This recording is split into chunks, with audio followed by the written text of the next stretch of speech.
SIR phase 2 के दौरान भी वोटर्स के नाम काटने के आरोपों को लेकर प्रदेश की सियासत गर्म है। कांग्रेस के बाद आरएलपी ने भी बीजेपी के इशारे पर दलित और मुस्लिम मतदाताओं के नाम काटने के आरोप लगाए।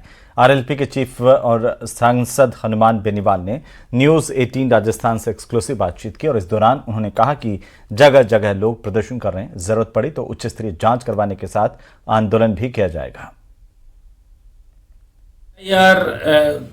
तो हम बोले थे लोकसभा के अंदर भी, जब एसआईआर पर चर्चा हुई, कोई इतनी बड़ी आवश्यकता नहीं थी, लेकिन जब सरकार एसआईआर लेके आई गई तो हम लोगों ने यही मांग रखी थी, गलत तरीके से किसी का नाम नहीं काटे जाए, किसी की जाति देकर नाम नहीं काटे जाए, किसी का धर्म देकर नहीं काटे जाए, किसी पार्टी का वर्कर है और इस हिसाब से नाम नहीं काटे जाए। ये मामला लोकसभा के अंदर उठा था और निश्चित रूप से चुनाव आयोग कड़ी परीक्षा के दौर से गुजर रहा है। अभी पूरे देश के आम आदमी की सोशल मीडिया के युग में आयोग पर नजर है कि आयोग सही काम कर रहा है कि नहीं कर रहा। उधर विपक्ष वाले और हम सब लोग ये भी नारे लगा रहे हैं वोट चोरी, कई जगह वोट चोरी की शिकायतें भी हुई। राजस्थान में जो एसआईआर चल रहा है इसमें पिछले कुछ दिनों से शिकायतें मेरे पास भी आ रही है, क्योंकि राष्ट्रीय लोकतांत्रिक पार्टी के भी BLA 1 और BLA 2 हमारे काम कर रहे हैं मौके पे, वो भी समय समय पर शिकायतें दर्ज भी करा रहे हैं। नागौर संसदीय क्षेत्र के मकराना, डीडवाना के शेरानियाबाद, मेड़ता, उस इलाकों से कई जगह भारतीय जनता पार्टी के नेताओं को और विधायकों के इशारे पर नाम काटे जाने की शिकायत आई है। हम सब जिला कलेक्टर नागौर, जिला कलेक्टर डीडवाना, कुचामन और प्रदेश के जो चुनाव आपके आयुक्त है, इन सबको हमने बात भी करी है। आपने सोशल मीडिया के माध्यम से देखा, पत्र भी लिख रहे हैं, ट्वीट भी किया है और दिल्ली भी बात कर रहे हैं कि एसआईआर के अंदर अगर गड़बड़ी करी तो प्रदेश की जनता सड़कों पर होगी। ये हमने खुला चैलेंज दिया है। एक भी जगह अगर कोई भी ऐसा होगा तो हमारे पास शिकायत आएगी, हम उसका निस्तारण करेंगे। हाँ, अगर किसी व्यक्ति कोई मर गया, उसका नाम तो काटा जाना चाहिए। अगर किसी का डबल 2 जगह नाम है, बिल्कुल काटा जाना चाहिए। लेकिन जानबूझ के डॉक्यूमेंट की आड़ के अंदर तेरे डॉक्यूमेंट ये कम है वो कम है और आदमी घूम रहा था, मेरा नाम कहाँ होगा, तो जैसे कोई अन्य राज्य का आदमी राजस्थान में रह रहा। कल मेरे पास एक इशू आया था केरल के, वो नागौर के अंदर रह रहे हैं, मैंने उनका समाधान कराया। जब वहां से छोड़ दिया तो नाम जुड़ेगा उसका। भारत का प्रत्येक नागरिक, उसको वोट का अधिकार है, वो एक जगह अपना वोट रख सकता है। अगर 20 साल से हैं तो नागौर के अंदर वोट डाल सकता, फिर वो पीछे नहीं होगा। देखिए, प्रक्रिया अगर इसको सही ढंग से हो तो ठीक है, और नहीं हो तो बहुत बड़ा नुकसान ये हम लोगों को करेगी। और नई जो पॉलिटिकल पार्टियां, इनके लिए इसकी आड़ में काफी नुकसान ये सरकारें पहुंचा सकती है। और चुनाव आयोग से भी बार बार ये कह रहे हैं कि भाई आप ध्यान रखें, चुनाव आयोग की प्रतिष्ठा पे प्रश्न चिन्ह लग जाएगा अगर इस तरह नाम काटने की शिकायतें राजस्थान के अंदर लगातार आती रही तो। राजनीतिक दलों का आरोप है कि समुदाय विशेष को लेकर और खासकर दलितों के नाम इस दौरान ज्यादा काटे गए हैं, इस पर आप दलित और मुस्लिम जी, दलित, मुस्लिम, OBC, ये नाम काटने की शिकायतें ज्यादा आ रही। जिस वर्ग से मैं आता हूँ, OBC वर्ग से, दलित और मुस्लिम, इनके नाम काटने की शिकायतें ही आ रही है हमारे पास दर्जनों पर। और हम तुरंत शिकायत का समाधान करने का प्रयास करें। संबंधित जिला कलेक्टर, SDM और चुनाव आयुक्त है, उनको मैं तुरंत चिट्ठियां और टेलीफोन पे बता रहे हैं। अगर आवश्यकता पड़ी तो हम सड़कों पे बैठेंगे, इस तरह नाम नहीं काटने देंगे किसी के। राजस्थान के अंदर मैं उन तमाम मतदाताओं को संदेश देना चाहता हूँ, आप निश्चिंत रहे। अगर आप गलत है उसमें मैं कोई जिम्मेदारी नहीं लेता, और आप अगर सही है तो कोई भी नाम आपका नहीं काट सकता। आप निश्चित रहे, जो डॉक्यूमेंट आपके BLO मांगे वो तुरंत आप उसका एक कॉपी उसको आप मुहैया करवाएं, कोई आपका नाम नहीं काटेगा, ये मैं आपको निश्चित रहने के लिए कह सकता हूँ। आवश्यकता पड़े तो हम सड़कों में जाएंगे, आपको इस तरह मतदान के अधिकार से वंचित नहीं होने देंगे। और इसी बीच बड़ी खबर मिल रही है राजधानी जयपुर से, जहां पर शिक्षा मंत्री मदन दिलावर का डोटासरा पर पलटवार सामने आया। कांग्रेस शासन में हुए भर्ती घोटालों के कारनामे उन्होंने कहा कि उजागर हुए हैं। SOG घोटालों की गहनता से जांच कर रही है। शिक्षा मंत्री मदन दिलावर का बड़ा बयान, कांग्रेस पर किया पलटवार। बीजेपी, उन्होंने कहा कि बीजेपी सरकार ईमानदारी से काम कर रही है। मदन दिलावर ने कहा है कि जल्द ही सभी अपराधी जेल जाएंगे, सलाखों के पीछे। पंचायत चुनाव नहीं, जेल की तैयारी करें। 2018 की भर्ती में ओमार सीट से छेड़छाड़ का आरोप भी लगाया, क्योंकि 2018 की भर्ती में जो आपने गड़बड़ किया था ना, और जिसका रिजल्ट आपने कभी 2020-2021 में जारी किया, OMR सीट में किस प्रकार से गड़बड़ किया था आपने, आप सब जानते हैं। अब सारी पोलें खुल रही है, आपके गुरके पकड़े गए हैं, SOG ने पकड़े हैं, और अब वो दिन दूर नहीं है जब आप भी जेल की सीटों के अंदर होंगे। आप चुनाव की क्या चिंता कर रहे हैं? आप तो चुनाव का सारा रिजल्ट भी जेल के अंदर से सुनने वाले हैं। आप तो, आपके मित्र थे ना महेश जी शर्मा, जो पीएचडी में घोटाला किया करोड़ रुपए का, वो जेल में थे, ऐसे ही जेल में रहने वाले हैं। इसलिए ज्यादा चिंता करने की जरूरत नहीं चुनाव की। और इसी बीच बालोतरा के गुड़ामालानी से बड़ी खबर मिल रही है, जहां पर सुबह से चल रहा गतिरोध आखिरकार अब खत्म हो गया है। प्रशासन के साथ बातचीत हुई और वार्ता के बाद सहमति बनने की सूचना मिल रही है। अन्नदाता आक्रोश रैली पर आखिरकार सहमति बन गई है। प्रशासन और किसानों के बीच में 4 घंटे से ज्यादा लंबी बातचीत के बाद आखिरकार सहमति बनी है। आदान, अनुदान, बीमा क्लेम, अतिक्रमण और सुअरों के आतंक समेत विभिन्न मांगों को लेकर के आखिरकार प्रशासन और किसानों के बीच में सहमति बन गई है। बालोतरा एडीएम, एसडीएम और आला अधिकारियों ने किसानों के प्रतिनिधि मंडल से बातचीत की, जिसके बाद ये सहमति बनी है। अपनी समस्याओं को लेकर के ये जो धरना दिया गया, इस धरने को बहुत ही शांतिपूर्वक ढंग से आपने इसका आयोजन किया, उसके लिए मैं सभी किसान भाइयों को बहुत बहुत धन्यवाद देता हूं। आपके सहयोग से ये शांतिपूर्वक रहा। मेरी एडीएम साहब, एसडीओ साहब और एडिशनल एसपी साहब, एडिशनल एसपी साहब और एसडीओ साहब से बात हुई थी। सुबह से ही मैं उनके संपर्क में था।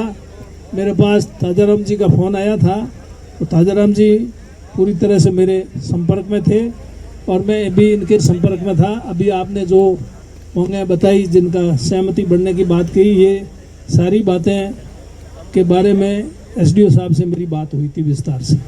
उन्होंने भी काफ़ी यही पॉजिटिव बात की थी, तो मैंने कहा अगर ये बात है तो ये आप पहले कर देते तो ये नौबत नहीं आती। देखिए, आज मुख्य रूप से हमारे पास 4 मांगें आई थी। आदान अनुदान को लेकर, बीमा क्लेम को लेकर, देन अतिक्रमण को लेकर और सुअरों के आतंक को लेकर की। तो इन चारों ही मांगों पर हमने इनसे बात कर ली है और इनसे ये कहा है कि जो जो भी नियमानुसार उचित कार्रवाई हो सकती है उसको हम जनता के हित में माननीय जिला कलेक्टर महोदय के डायरेक्शन में प्रयास करेंगे और जितना जल्दी हो सकता है हम जनता को रिलीफ दिलाएंगे। उधर राजस्थान में पंचायती राज चुनावों को लेकर सियासत गर्मा गई है। कांग्रेस प्रदेशाध्यक्ष गोविंद सिंह डोटासरा ने सरकार पर गंभीर आरोप लगाए। वन स्टेट वन इलेक्शन को अव्यवहारिक बताते हुए डोटासरा ने सरकार की नीयत और तैयारी दोनों पर सवाल खड़े किए हैं। इतना ही नहीं, परिसीमन प्रक्रिया में बेईमानी के भी आरोप लगाए। रिपोर्ट देखिए।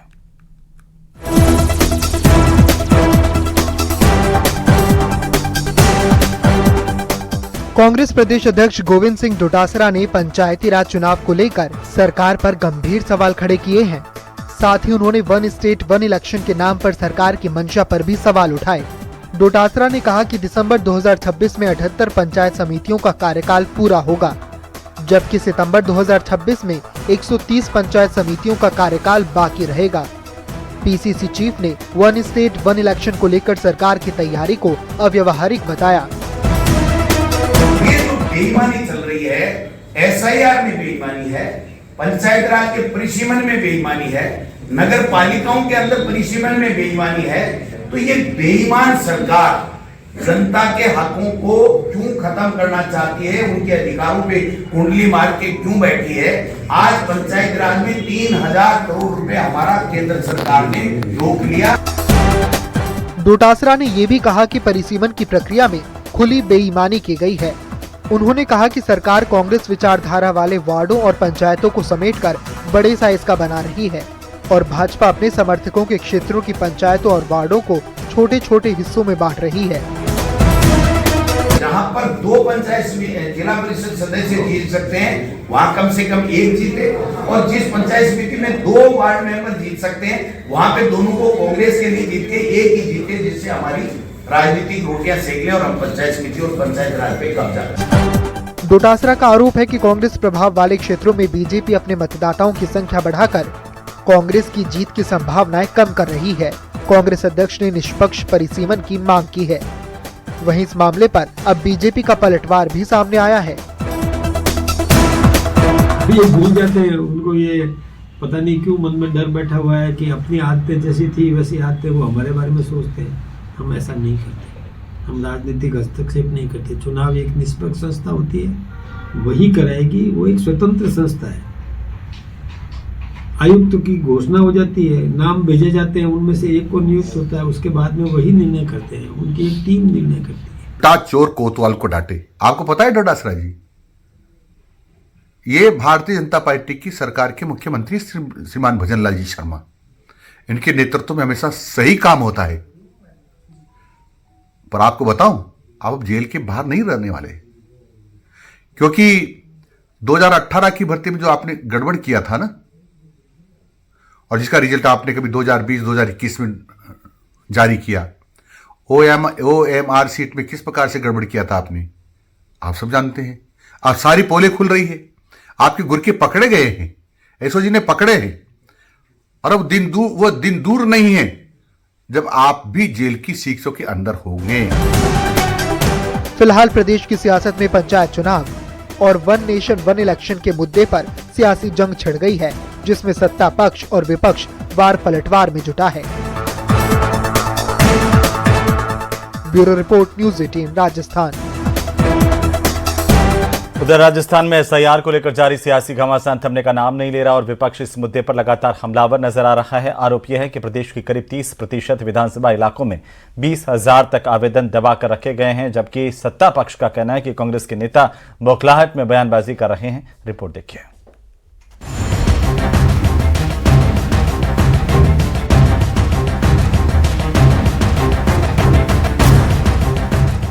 SIR पर सियासी घमासान, कांग्रेस बीजेपी में वार पलटवार। राजस्थान में SIR प्रक्रिया अब निर्णायक दौर में है। चुनाव आयोग दावों और आपत्तियों की जांच की तैयारी में जुटा है। मुख्य निर्वाचन अधिकारी कार्यालय के मुताबिक राजस्थान में फिलहाल 5,04,71,324 मतदाता दर्ज हैं।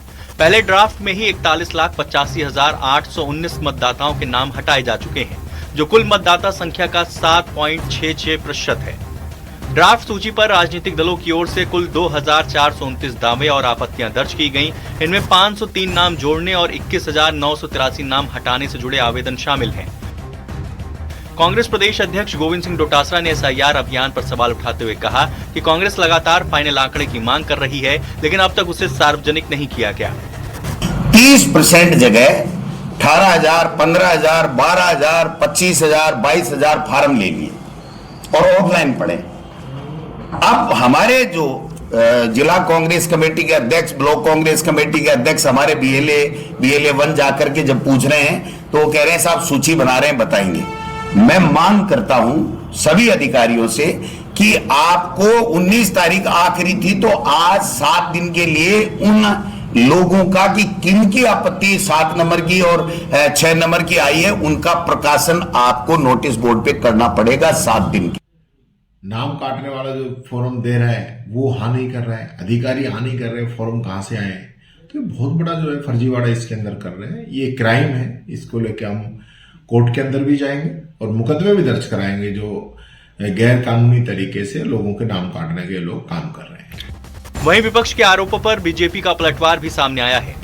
और पंचायत राज के चुनाव को लेकर कांग्रेस के नेताओं में जिस प्रकार की बौखलाहट नजर आ रही है, उससे साफ प्रतीत होता है कि उन्होंने अपने कालखंड के दौरान नगर निकायों के वार्डों के परिसीमन और पंचायत राज के परिसीमन में जिस प्रकार धांधली की थी और अब भारतीय जनता पार्टी की सरकार द्वारा उसे जनहित में ठीक किया जा रहा है, उसी बौखलाहट में कांग्रेस पार्टी के नेता अनाप शनाप बयान दे रहे हैं कि उनके वोटर्स कोई राजस्थान में भी मतदाता बना हुआ है और वही व्यक्ति बिहार में भी मतदाता बना हुआ है। तो अलग अलग समय में चुनाव होंगे तो वो वोट यहाँ भी दे देगा और वहां भी दे देगा।